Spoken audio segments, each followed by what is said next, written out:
ಎಲ್ರಿಗೂ ನಮಸ್ಕಾರ. Second P U result April 7th ಬರುತ್ತೆ ಅಂತ ಎಲ್ಲರೂ ಅಂದ್ಕೊಂಡಿದ್ದು.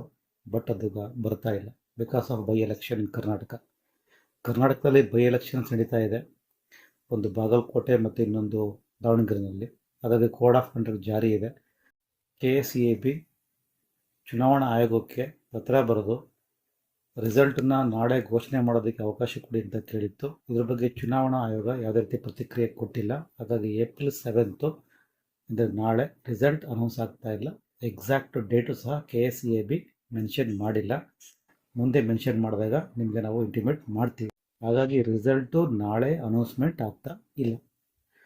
ಕೋಡ್ ಆಫ್ ಕಂಡಕ್ಟ್ ಜಾರಿ ಆಗಿರೋದ್ರಿಂದ ಸಚಿವರು ಸಹ ಪ್ರೆಸ್ ಮೀಟ್ನ ಕರೆದು ಯಾವುದೇ ರೀತಿ ಮಾಹಿತಿನ ಕೊಡೋ ಹಾಗಿಲ್ಲ. ಇನ್ನು ಅಧಿಕಾರಿಗಳೇ ಕೊಡ್ಬೋದು, ಬಟ್ ಅಧಿಕಾರಿಗಳು ಈಗ ಎಲೆಕ್ಷನ್ ಬ್ಯುಸಿನಲ್ಲಿದ್ದಾರೆ.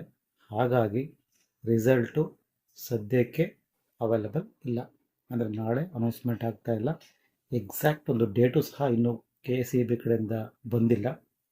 ಬಂದಾಗ ಇಂಟಿಮೇಟ್ ಮಾಡ್ತೀವಿ. ಸೊ ನಾಳೆ ರಿಸಲ್ಟ್ ಬರೋ ನಿರೀಕ್ಷೆ ಇತ್ತು. ರಿಸಲ್ಟ್ ಬರೋವರೆಗೂ ವೇಟ್ ಮಾಡಿ, ಪ್ಯಾನಿಕ್ ಆಗಬೇಡಿ. ಬಹಳಷ್ಟು ವಿದ್ಯಾರ್ಥಿಗಳು ಕೇಳ್ತಾ ಇದ್ದಾರೆ, ನಾವು ತುಂಬ ಪ್ಯಾನಿಕ್ ಆಗಿದ್ದೀವಿ ರಿಸಲ್ಟ್ ಬಗ್ಗೆ, ನಾವು ಪಾಸ್ ಆಗ್ತೀವೋ ಇಲ್ವೋ, ಸ್ಕೋರ್ ಆಗ್ತೀವೋ ಇಲ್ವೋ, ರಿಸಲ್ಟು ಹೇಗೆ ಬರುತ್ತೋ, ವ್ಯಾಲ್ಯೂಷನ್ಸ್ ಹೇಗಾಗಿದೆ, ಇದ್ರ ಬಗ್ಗೆ ತುಂಬ ಡೌಟ್ಸ್ಗಳನ್ನ ಕೇಳಿದ್ದಾರೆ. ನಾಳೆ ಅದ್ರ ಬಗ್ಗೆ ವಿಡಿಯೋನ ಅಪ್ಲೋಡ್ ಮಾಡ್ತೀನಿ. ನೆಮ್ಮದಿಯಾಗಿ ನಿದ್ದೆ ಮಾಡಿ. ರಿಸಲ್ಟು ನಾಳೆ ಬರ್ತಾ ಇಲ್ಲ, ಪ್ಯಾನಿಕ್ ಆಗಬೇಡಿ. ರೈಟ್.